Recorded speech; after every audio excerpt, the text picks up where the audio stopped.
চলতি মরশুমে Mahendra Singh ধোনিকে impact player হিসাবে দেখা যেতে পারে, তবে রবিচন্দ্রন অশ্বিনের সাফ কথা, দলে থাকলে ধোনিকে খেলতেই হবে, না হলে তিনি আইপিএল থেকে সরে দাঁড়ান।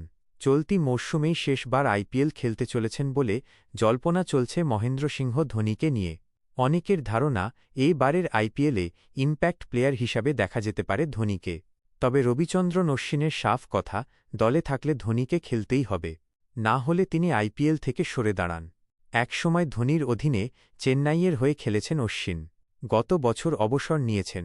নিজের ইউটিউব চ্যানেলে তিনি বলেন, ধোনিকে ইম্প্যাক্টের তালিকায় রাখতে হবে, এটা নিয়ে আমি একমত নই। যদি দলে থাকে তাহলে ওকে খেলতেই হবে, যদি সেটা না চায় তাহলে পুরো প্রতিযোগিতা থেকেই সরে যাক। কিন্তু ধোনি ইম্প্যাক্ট প্লেয়ার হিসাবে খেলছে এটা দেখতে মোটেই রাজি নই। অশ্বিনের মতে, দলে ধোনির উপস্থিতি তাকে প্রথম একাদশে রাখার জন্য যথেষ্ট। ধোনি নিজের উপর যথেষ্ট বিশ্বাস রাখেন, তাই পুরো ম্যাচ খেলার ক্ষমতা তাঁর আছে বলে মনে করেন অশ্বিন।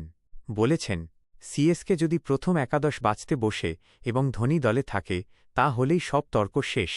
ওকে প্রথম একাদশে রাখতেই হবে, খেলতে না চাইলে ও অবসর নিতে পারে। তবে আমি ১০০% বিশ্বাস করি যে ও খেলবে। গত ৩ মাস ধরে অনুশীলন করছে, খেলতে চায় এই বার্তাও বারবার দিয়েছে। যদি ও খেলতে চায়, তা হলে কারও সাধ্য নেই ওকে বাদ দেওয়ার।